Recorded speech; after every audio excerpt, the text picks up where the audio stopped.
வணக்கம் நண்பர்களே, உங்கள் அனைவரையும் ஜஸ்ட் சில் அவுட் சேனலுக்கு வரவேற்கிறேன்.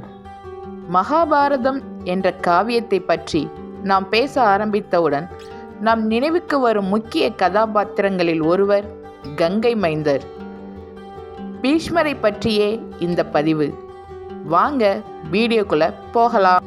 முன்பொரு காலத்தில் இந்திரலோகத்தின் காவல் தெய்வங்களாக அஷ்டவசுக்கள் எனப்படும் 8 தேவர்கள் இருந்தனர். பூமியில் உள்ள இயற்கையின் அம்சமாக இந்த 8 தெய்வங்களும் விளங்கினர். அதில் மூத்தவரும் காற்றின் அம்சமாகவும் இருப்பவர் பிரபாசர் ஆவார். ஒருமுறை அஷ்டவசுக்கள் அனைவரும் பூமிக்கு வந்தனர். அவர்கள் கண்ணில் அழகிய வனம் தென்பட்டது. அந்த வனத்தில் மரம், செடிகள், புற்கள் என அனைத்தும் பச்சை பசேல் என காட்சி தந்தது. அங்கிருந்த பறவைகள் அனைத்தும் கூடு கட்டி சந்தோஷமாக வாழ்ந்து கொண்டிருந்தன. அங்கிருந்த ஒரு அன்னப்பறவையிடம் பிரபாசனின் மனைவி அந்த வனம் அழகாய் இருப்பதன் காரணம் என்னவென்று கேட்க, காமதேனு என்னும் பசுதான் அதன் காரணம் என்று தெரிந்து கொள்கிறாள். காமதேனு பசு எது கேட்டாலும் கொடுக்கும் வல்லமை கொண்டது. அது எங்கு இருந்தாலும் செல்வம் கொழிக்கும் என்பதையும் அறிந்த பிரபாசனின் மனைவி அந்த பசு எனக்கு வேண்டும் என்று கேட்கிறாள். உடனே தன் சகோதரர்களை அந்த காமதேனு பசு எங்கு இருந்தாலும் பிடித்து வரும்படி ஆணையிடுகிறார் பிரபாசன். காமதேனு பசுவை தேடி அலையும் அவர்கள் பிரம்மாவின் அம்சமான முனிவர் வசிஷ்டரின் குடிலில் அந்த பசு கட்டப்பட்டிருப்பதை காண்கின்றனர். உடனே இதை பிரபாசனிடம் தெரிவிக்கின்றனர். ஆனால் தன் பிரியமான மனைவியின் ஆசையை நிறைவேற்ற வேண்டும் என்பதற்காக காமதேனுவை கவர்ந்து வாருங்கள் என்று கட்டளையிடுகிறார் பிரபாசன். மூத்தவரின் கட்டளையை நிறைவேற்ற சகோதரர்கள் 7 பேரும் வசிஷ்டரின் ஆசிரமம் சென்று காமதேனுவை பிடிவாதமாய் இழுத்து வருகிறார்கள். கடும் சினம் கொண்ட வசிஷ்ட முனிவர், அஷ்டவசுக்களாகிய நீங்கள் 8 பேரும் மானுட பிறவி காண்பீர்களாக என்று சாபமிடுகிறார். அது மட்டுமன்றி விருப்பமில்லாமல் காமதேனுவை துன்புறுத்தியதால் 8 பேருக்கும் தோஷம் பிடிக்கிறது. தேவரின் அதிபதி இந்திரன் அவர்களை தேவலோகத்தை விட்டு விலக்குகிறார். தன் பேராசையால் வந்த விளைவை கண்டு மனம் திருந்தும் பிரபாசனின் மனைவி வசிஷ்டரிடம் மன்னிப்பு வேண்டுகிறாள். மனமிறங்கும் வசிஷ்டர் அஷ்டவசுக்கள் அனைவரும் புனித நதியான கங்கையின் வயிற்றில் மகன்களாக பிறந்து பாவத்தை போக்குவீர்களாக என்று வரமளிக்கிறார். சகோதரர்கள் 7 பேரும் பிறந்த தினமே மரணம் தழுவி விண்ணுலகம் செல்வர் எனவும், தண்டனைக்குரிய பிரபாசன் மட்டும் 888 ஆண்டுகள் பூமியில் திருமண பந்தமற்று பிரம்மச்சாரியாக வாழ வேண்டும் எனவும் உரைக்கிறார். இந்த தண்டனையால் கலங்கி போகிறார் பிரபாசன். அவர் கலக்கத்தை போக்கும் விதத்தில், நீ வாழும் காலத்தில் உன்னை மிஞ்சிய வீரன் இந்த பூவுலகில் இருக்கப் போவதில்லை எனவும், இந்த பூமியில் உன்னால் தர்மம் நிலைநாட்டப்படவும் என்றும் வரம் தருகிறார். வசிஷ்டரின் சாபத்தின்படி அஸ்தினாபுரம் என்ற மிக பெரிய சாம்ராஜ்யத்தில் சந்திர வம்சத்தில் மகாராஜா குருவின் வழித்தோன்றலில் உதித்த மகாபீஷனின் மானிட பிறவியான மகாராஜா சந்தனுவின் மகன்களாக தேவ கங்கையின் வயிற்றில் பிறக்கிறார்கள் சகோதரர்கள் 7 பேரும். பிறந்த தினமே மரணம் தழுவி தேவலோகம் செல்ல பிரபாசன் மட்டும் மானிட பிறவியில் தேவ விரதன் என்ற பெயருடன் பூமியில் வாழ்கிறான். அவனுடைய 25வது வயது வரை என் பொறுப்பில் வளர்த்து தம்மிடம் ஒப்படைப்பேன் என்று சொல்லி அவனை அழைத்துச் செல்லும் கங்கை அவனை விஷ்ணுவின் அம்சமான பரசுராமரிடம் ஒப்படைக்கிறார். அவரிடம் பிரம்மாஸ்திரம், தனுர்வித்தை, அர்த்தசாஸ்திரம், வேதம், 4 முறைகள் என அனைத்தையும் கற்றுக்கொள்ளும் தேவவிரதன் பஞ்சபூதங்களின் தெய்வங்களிடம் ஆசி பெற்று அவர்களின் அம்சமான சக்தி ஆயுதங்களை வரமாக பெறுகிறார். பரந்த பாரதத்தில் மிக பெரிய வீரனாக உருவெடுக்கிறார். 25வது வயதில் அவனை சந்தனு மகாராஜாவிடம் சேர்த்துவிட்டு தன் நீரோட்டத்தை தொடர்கிறாள் அன்னை கங்கை. அஸ்தினாபுரத்தில் இளவரசு பட்டம் சூட்டப்பட்ட தேவவிரதன் தன் தந்தையைப் போலவே நாட்டு மக்களுக்கு சேவை செய்கிறார். தன் தந்தை மீனவ பெண் சத்தியவதியின் மேல் காதல் கொண்டதை அறிந்து தன் தந்தைக்காக பெண் கேட்டு செல்கிறார். ஆனால் சத்தியவதியின் தந்தையோ என் மகளின் வாரிசுகள் அஸ்தினாபுரத்தை ஆள்வதாக இருந்தால் மட்டுமே என் மகளை மனம் முடித்து தருவேன் என்று கூற அதற்கு ஒப்புக்கொள்கிறார் தேவவிரதன். ஆனால் சத்தியவதியோ, இன்று உன்னால் வாக்களிக்க இயலும், ஆனால் நாளை உனக்கு திருமணம் ஆகிவிட்டால் உன் மனைவிக்கு என்ன பதில் சொல்வாய் என்று கேட்க, புனித கங்கை நதியின் கரையில் நின்று தன் உதிரத்தால் என்றும் அஸ்தினாபுரத்தின் காவலாளியாக மட்டுமே நிற்பேன், அது மட்டுமன்றி என் வாழ்நாளில் எந்த பெண்ணையும் மணக்க மாட்டேன் என்று சபதம் செய்கிறார். தன் மகனின் இந்த செயலை கண்ட சந்தனு மகாராஜா, உனக்கு என்ன வரம் வேண்டும் கேள் என்று வினவ, உம்முடைய காலத்திற்கு பிறகு உம்மை போல் நீதிநெறி தவறாமல் தர்மத்தின் வழியில் நடக்கும் ஒருவன் அஸ்தினாபுரத்தின் அரசனாக வரும் வரை எனக்கு மரணம் வரக்கூடாது என்று வரம் கேட்கிறார் தேவவிரதன். அப்படியே ஆகட்டும் மகனே, நீ விரும்பாமல் உன் மரணம் உன்னை நெருங்காது. இந்த உலகில் படைக்கப்பட்ட எந்த ஒரு பொருளாலும் உன் அனுமதியின்றி உன்னிடம் வர இயலாது. உன்னை கொல்ல நினைத்தால் பிரம்மாஸ்திரம் கூட தோற்று போகும். உன்னை இந்த உலகம் பீஷ்மன் என்று அன்போடு அழைக்கும் என்று வரம் தருகிறார். இதுவே தேவவிரதன் பீஷ்மராக மாறியதன் பின்னணியாகும். 3 உலகங்களிலும் கங்கை மைந்தர் பீஷ்மரை மிஞ்ச எவரும் இல்லை என்ற நிலை உருவெடுக்கிறது. தர்மத்தின் மறு உருவமாக மாறுகிறார் பீஷ்மர். பீஷ்மரின் வீரத்தால் அண்டை நாடுகள் அனைத்தும் அஸ்தினாபுரத்திற்கு அடிமை நாடுகளாயின. தன் தந்தைக்கும் மீனவ பெண் சத்தியவதிக்கும் திருமணம் செய்து வைக்கிறார் பீஷ்மர்.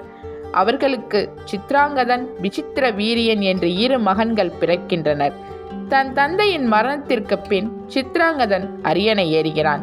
அண்ணன் காட்டிய வழியில் ஆட்சி நடத்திய சித்ராங்கதன் கந்தர்வன் ஒருவனோடு போர் புரிந்து வீர மரணம் அடைகிறான். அவனுக்கு பின் விசித்திர வீரியன் அரியணை பெறுகிறான். அவனால் மக்களுக்கு தினம் தினம் தொல்லைகள் வருகிறது. அவனை திருத்த முடியாமல் தவிக்கிறார் பீஷ்மர். ஒரு நாள் காசி ராஜ்யத்தின் அரசன் தன் மகள்கள் 3 பேருக்கும் அஸ்தினாபுரத்திற்கு அழைப்பு விடுக்காமல் சுயம்வரம் ஏற்பாடு செய்கிறான்.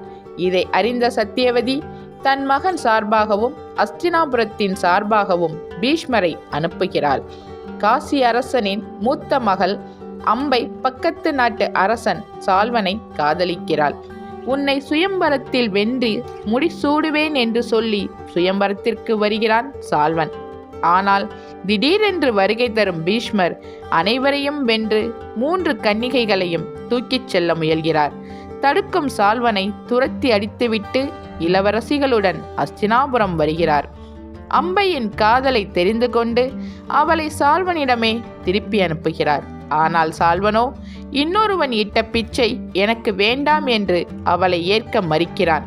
தன்னை மணக்கச் சொல்லி பீஷ்மரை கெஞ்சுகிறாள் அம்பை. ஆனால் தன் தந்தைக்கு செய்து கொடுத்த சத்தியத்தின் பேரில் அவளை ஏற்க மறுக்கிறார் பீஷ்மர். மனமுடைந்து போகும் அம்பை பீஷ்மரை கொல்ல வேண்டுமென சபதமெடுக்கிறாள். மகாவிஷ்ணுவின் அவதாரமும் பீஷ்மரின் குருவான பரசுராமரிடம் உதவி வேண்டுகிறாள் அம்பை. அவளுக்காக பேசிய பரசுராமரின் வார்த்தைகளை உதாசீனப்படுத்துகிறார். போரில் என்னை வெல்வாயாக, இல்லையென்றால் அம்பையை மணப்பாயாக என்று கர்ஜிக்கிறார் பரசுராமர். இருவரும் யுத்தம் செய்ய முடிவெடுத்து போர்க்களம் செல்கின்றனர். தன் குருவை எதிர்த்து போர் புரிகிறார் பிதாமகர். இருவருக்கும் இடையே நடக்கும் தர்ம யுத்தம் பல நாட்கள் தொடர்கிறது. போரை முடிக்கும் விதமாக நித்ரா அஸ்திரம் எய்யும் பீஷ்மர் பரசுராமரை உறக்கத்தில் ஆழ்த்துகிறார். போர்க்களத்தில் தூங்கியவன் தோற்றவன் எனப்படுவான். தூக்கத்தில் இருந்து எழும் பரசுராமர் தன் தோல்வியை ஒப்புக்கொண்டு திரும்பி செல்கிறார். தன் தந்தைக்கு செய்து கொடுத்த சத்தியத்திற்காக தன் குருவை வென்று காட்டியவர் பீஷ்மர். அவரை வெல்ல முடியாத வேதனையில் அம்பை இமயமலை அடிவாரம் செல்கிறாள். அங்கு ஈசனை நோக்கி கடும் தவம் செய்கிறாள். அவள் தவம் கண்டு மனமிறங்கும் ஈசன் அவள் முன் தோன்றி, இப்பிறவியில் பீஷ்மனை கொல்ல முடியாது, நீ மறுபிறவி காண வேண்டும் என்று சொல்லவே, பீஷ்மரை கொல்ல முடியாதெனில் இந்த உயிர் இருந்து என்ன பயன் என்று முடிவெடுத்து தீயிட்டு தன் அழகிய தேகத்தை அக்னி தேவன் உண்ண அனுமதிக்கிறாள் அம்பை.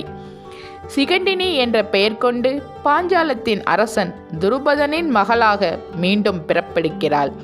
தன் தம்பி விசித்திர வீரியனுக்கு அம்பையின் தங்கைகள் அம்பிகா அம்பாலிகா இருவரையும் மணம் முடிக்கிறார் பீஷ்மர்.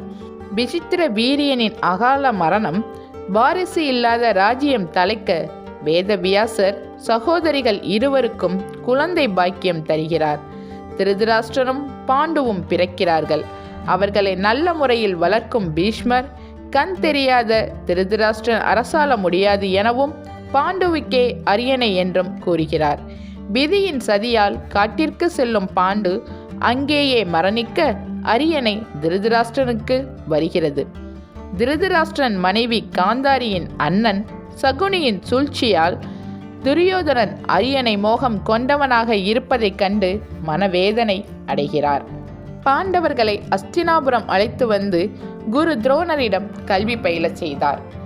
பாண்டவர்களின் மீது அதிக பாசமும் கொண்டார். பாண்டவர்களை புகழ்ந்து பேசுவதால் கௌரவர்களின் கோபம் அதிகமாகிறது. எந்த பாண்டவர்களை புகழ்ந்து பேசுகிறீர்களோ அவர்கள் கைகளாலேயே நீங்கள் மடிவீர்கள் என்று துரியன் கூறுகிறான். வாரணாவதத்தில் மாளிகை தீயில் எரிந்த பிறகும் பாண்டவர்கள் உயிரோடு இருக்கிறார்கள் என்று நம்பினார் பீஷ்மர். அவர் நம்பிக்கையை பொய்யாக்காமல் பாண்டவர்கள் நாடு திரும்ப யுதிஷ்டனுக்கு இளவரசு பட்டம் கட்ட ஆயத்தம் செய்தார்.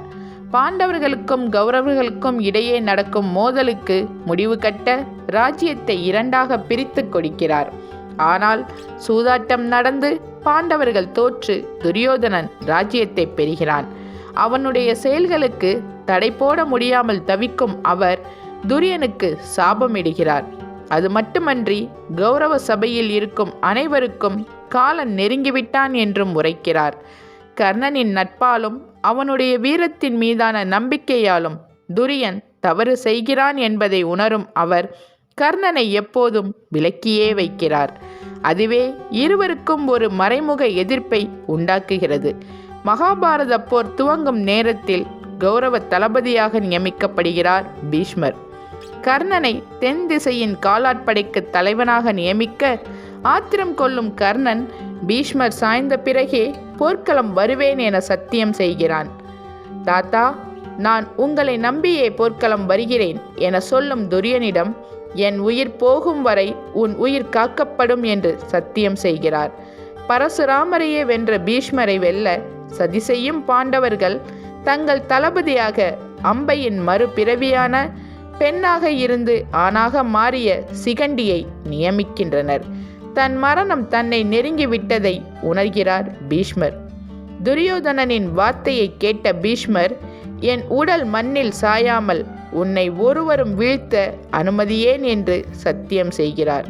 ஆனால் போரில் பாண்டவர்களில் யாரையும் கொல்ல மாட்டேன் என்றும் அவனிடம் உறுதியளிக்கிறார்.